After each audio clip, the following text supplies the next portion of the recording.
Gerakan mengkriminalisasi LGBT mendapatkan momentumnya di Indonesia, negara dengan populasi muslim terbesar di dunia.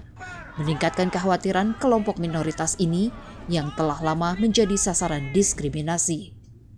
Dewan Perwakilan Rakyat kini tengah membahas revisi Kitab Undang-Undang Hukum Pidana, di mana di dalamnya dibahas pasal tentang masalah LGBT dan hubungan di luar nikah.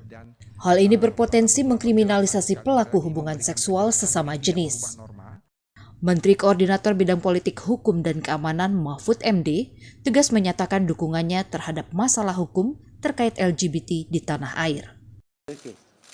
Di tahun 2016, Presiden Joko Widodo menegaskan dirinya mengecam kriminalisasi terhadap kelompok LGBT dan memastikan aparat keamanan harus melindungi mereka. Namun masalah ini tak pernah lagi dibahas. Pemberitaan atau acara atau dinamika yang mengarah dan menggiring opini kepada sentimen negatif, yaitu itu memperparah diskriminasi dan kekerasan yang terjadi gitu. Kami tidak minta hal-hal khusus seperti harus ada sekolah LGBT, harus ada pernikahan sesama jenis. Kami hanya meminta untuk diperlakukan sama sebagai manusia, sebagai warga negara yang punya hak yang sama, yang tidak layak untuk diberikan kekerasan. Sentimen anti kelompok LGBT pun terus berkembang. Bulan ini, Kementerian Luar Negeri Indonesia memanggil Duta Besar Inggris usai aksi massa mengecam Kedutaan Besar Inggris yang mengibarkan bendera pelangi, simbol LGBT di lingkungannya.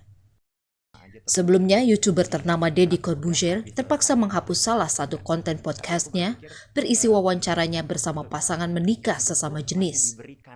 Kalau memang ini membuat kegaduhan yang menggaduhkan masyarakat, gue minta maaf. Gue berkali-kali di podcast tersebut mengatakan dengan LGBTQ dan sebagainya, gue mengatakan bahwa saya tidak mendukung ya, perilaku ini nggak mendukung. Kalau gue bikin video tutorial, kita kan tutorial menjadi gay di Indo. Kalau gue memberikan sebuah judul contoh gini, tutorial colong motor di Indo.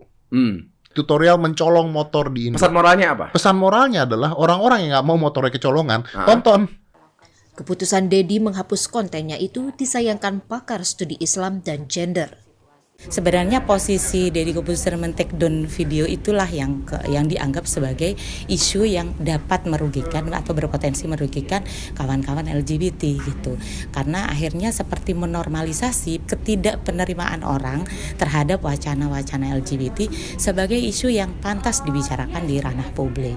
Padahal dengan munculnya wacana tersebut, lalu kemudian diskusinya berkembang gitu ya, masyarakat akan lebih memahami sebenarnya LGBT itu seperti apa, teman-teman LGBT juga jadi mengerti bagaimana masyarakat yang lain.